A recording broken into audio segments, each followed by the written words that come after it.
Est-ce que vous avez envisagé de décaler le début des matchs à un moment justement dans les journées où il est vraiment très chaud, comme a pu dire Novak en conférence de presse, peut-être commencer à 17h jusqu'à 3h du matin, si jamais, ça fera peut-être pas plaisir à tout le monde, mais est-ce que ça a été envisagé ou pas du tout? On ne l'a pas envisagé justement par rapport à cet indice qui ne nous montrait pas.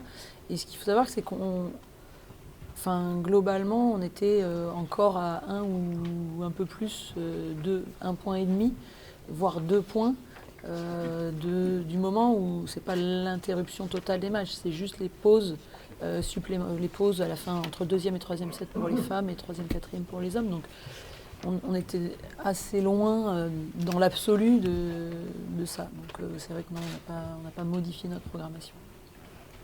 On a un joueur belge qui s'est blessé dans les bâches à l'entraînement. Il y a aussi une joueuse de double, je pense, qui a fait un mot sur les réseaux sociaux par rapport aux publicités.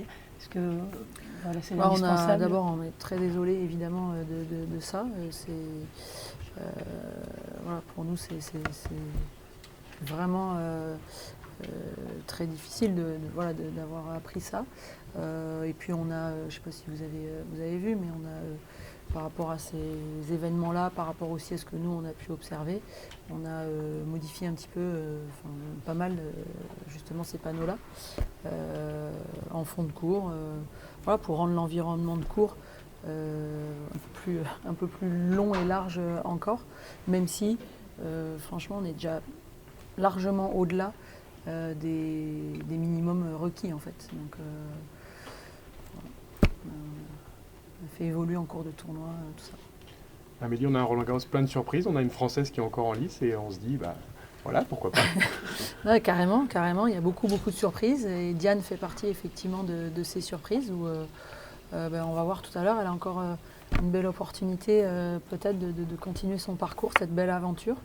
On savait qu'elle arrivait en forme, elle a bien joué la semaine qui a précédé le tournoi au Lagardère, donc c'est vrai que derrière elle a profité de cette bonne forme et puis elle a pris sa chance aussi face à des joueuses excellentes, donc voilà, on va voir comment ça va se passer aujourd'hui, ce serait top pour elle. Ouais. Et en tant que supportrice du Paris Saint-Germain, Diane aura l'occasion de voir la Ligue des Champions avant ou après son match avec on sait pas, on a peut-être une belle surprise comme l'année passée, mais on n'a pas trop de nouvelles encore, mais on l'espère, on va voir. Amélie, 2 petites questions. Sur la programmation, est-ce qu'il y a eu des choix difficiles à faire la semaine dernière? Et par exemple, est-ce que le fait que Moïse et Kwame aient joué en même temps que le PSG, c'est un petit regret pour toi?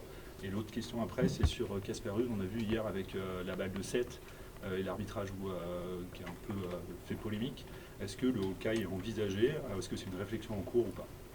Alors, dans l'ordre.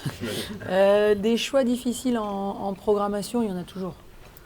C'est clairement... il y a des jours plus simples que d'autres, mais oui, c'est un petit casse-tête quand même au quotidien pour envisager la journée d'après, comment se passent les choses, etc. Je n'ai pas de regret particulièrement par rapport à la programmation c'était de samedi. Après, voilà, les choses elles se déroulent.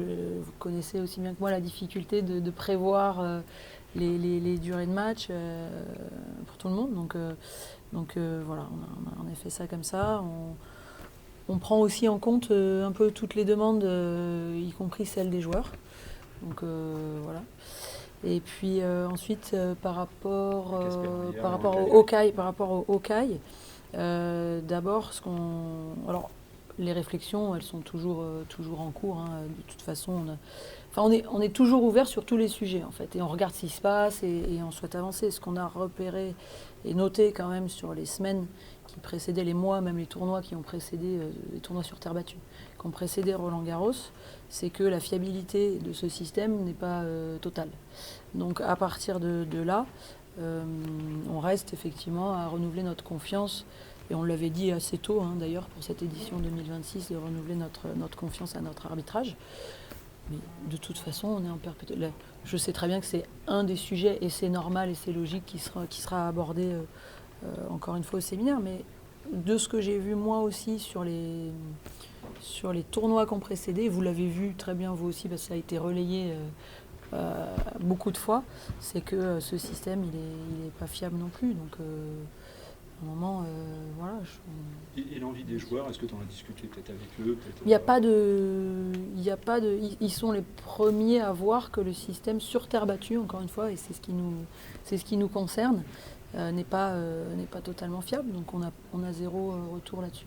Amélie, pourquoi il est pas fiable, il est moins fiable sur terre battue que sur votre surface, vous savez Non, ça je ne sais pas. Là, je ne sais pas. Faudrait demander à des spécialistes. Et c'est moins fiable que l'œil humain ou... Je sais, j'ai pas la réponse à ça non plus. En tout cas, voilà, nous aujourd'hui, c'est assez important aussi on renouvelle notre confiance à l'humain pour 2026. On l'a fait. Pour 2027, on va voir. Toutes ces questions un peu structurantes, on se les pose vraiment après le tournoi, lorsqu'on fait le point tous ensemble.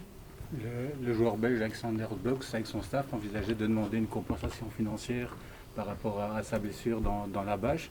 Est-ce que c'est quelque chose qui est envisageable ou il y a des petites lignes comme dans les contrats d'assurance où il est écrit en bas que c'est Noé? J'ai pas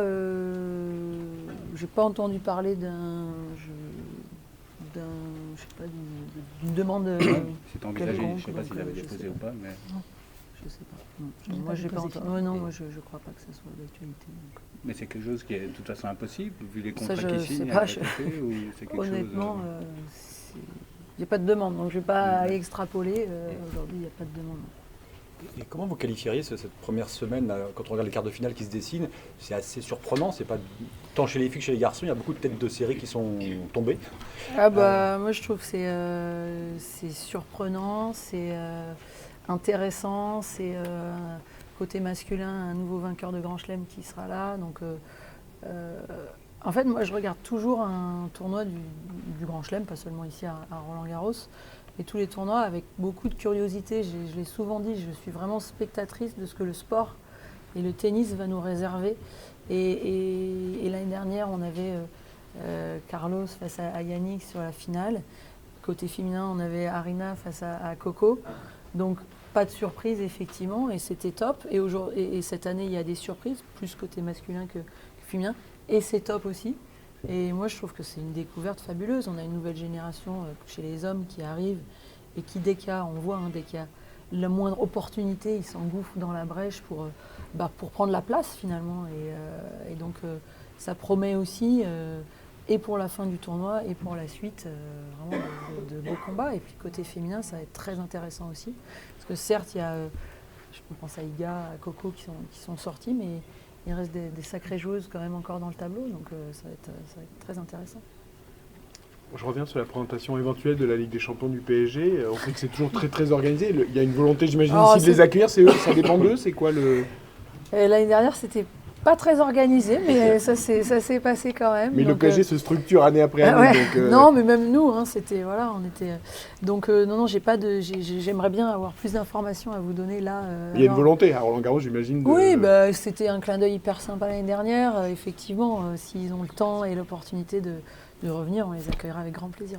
Encore une ou deux questions. Est-ce que les adieux de David Goffin ont été un des grands moments de la première semaine du tournoi? Ouais, c'était même avant les adieux, son premier match, je crois que c'était presque encore plus émouvant que son dernier match. Et puis David était une figure quand même du tournoi pendant toute sa carrière, donc c'était important pour nous déjà par l'attribution de la wildcard et de le voir ici, de le voir continuer à finir sa carrière ici. Je trouve que c'était... il nous a tiré un peu les larmes, notamment après son premier match. Un mot sur Moïse Kouamé, oui, comment on peut voir l'avenir avec exceptionnel. Je crois qu'à 17 ans, faire montrer ce qu'il a montré, avec ce peu d'expérience qu'il a, zéro expérience sur ces matchs-là, sur ces enchaînements de matchs-là aussi, la gestion physique, la gestion émotionnelle, la gestion du public, beaucoup de choses où il nous a montré vraiment des choses exceptionnelles dans son jeu, évidemment, c'est la base de tout. Il est capable de faire tout, quasiment, beaucoup de choses en tout cas, et puis se dire qu'il arrive à faire ça à seulement 17 ans avec toute la marge de progression qu'il a devant lui, c'est génial, c'est super pour le tennis français surtout. Est-ce qu'une décision a été prise pour le règlement du cas Daniel Valle? Oui, je pensais que... on savait qu'il y allait avoir quelque chose. Oui, il y a eu une amende qui a été décidée à hauteur de 65 000 €, environ la moitié de son prize money, à peu près. Donc voilà, c'est clairement quelque chose qui n'est pas acceptable pour nous, tournoi, pour la fédération même, au-delà du tournoi. Donc encore une fois, ce genre de propos n'a pas sa place ici. Merci à tous. Merci.